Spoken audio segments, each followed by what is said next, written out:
What's up? Isaac Hoffman here from Hoffman.mov. I'm over at a friend's house up in a tree, so excuse the shaky footage.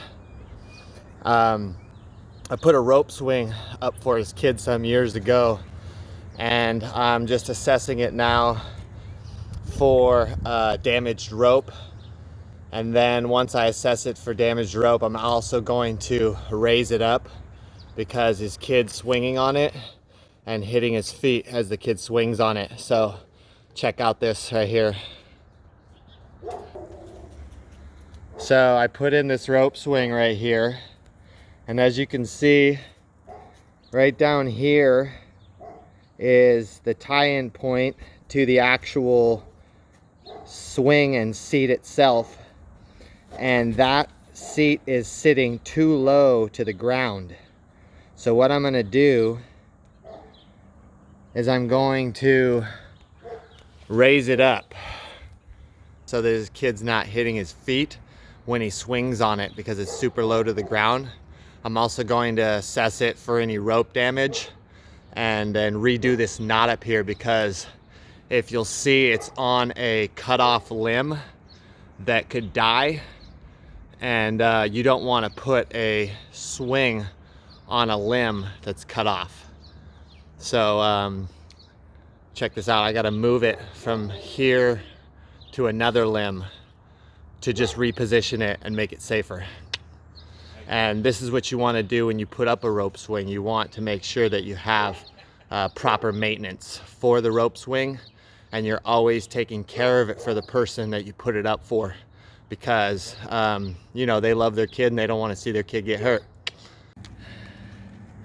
So as you can see, the last time I put this up, I put it on a tree limb that was not cut.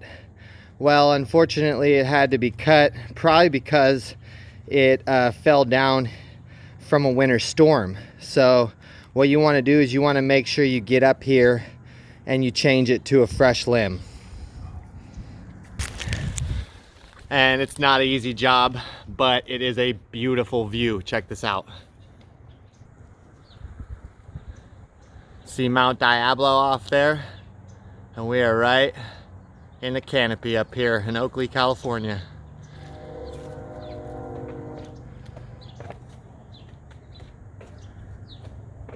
Just over these houses, straight in front of you, is Cypress. And if you pay close attention, I think you can hear the train right now.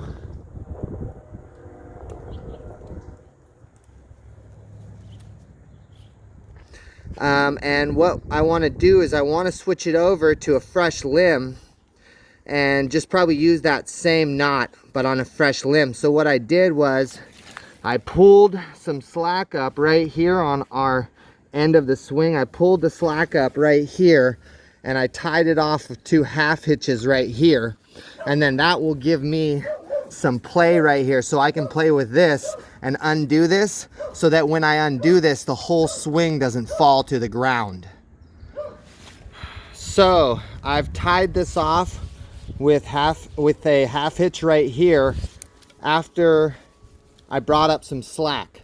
All right, you want to keep your swing attached right here and half hitch it off while you attach it over here.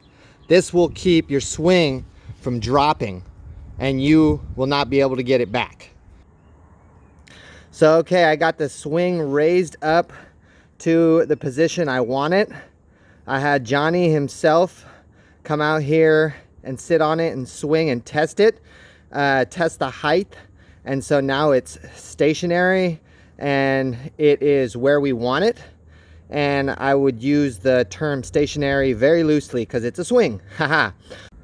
So what I did up here is I did a clove hitch, and then I wrapped it around one more time around the whole clove hitch, and I put it through and tightened it down, and I've got a stopper knot right there.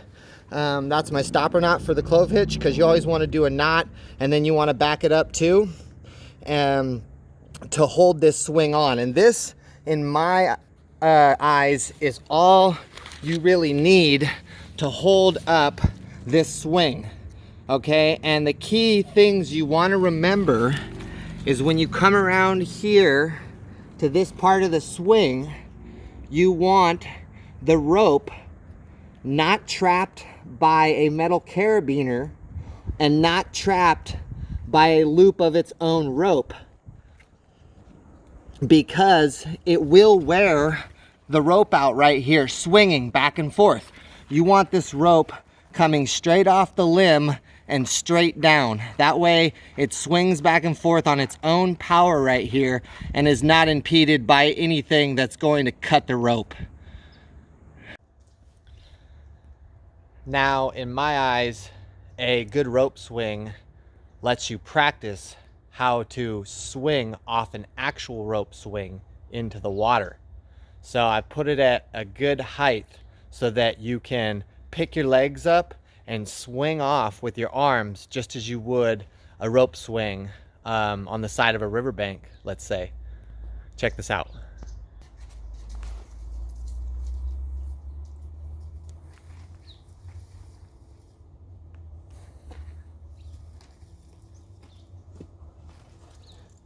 Yeah.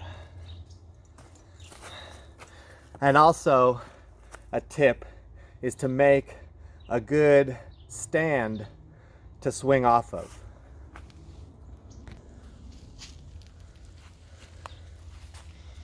So as I see, I've got pretty solid material used to make a good stand so that you can stand up right here and swing off.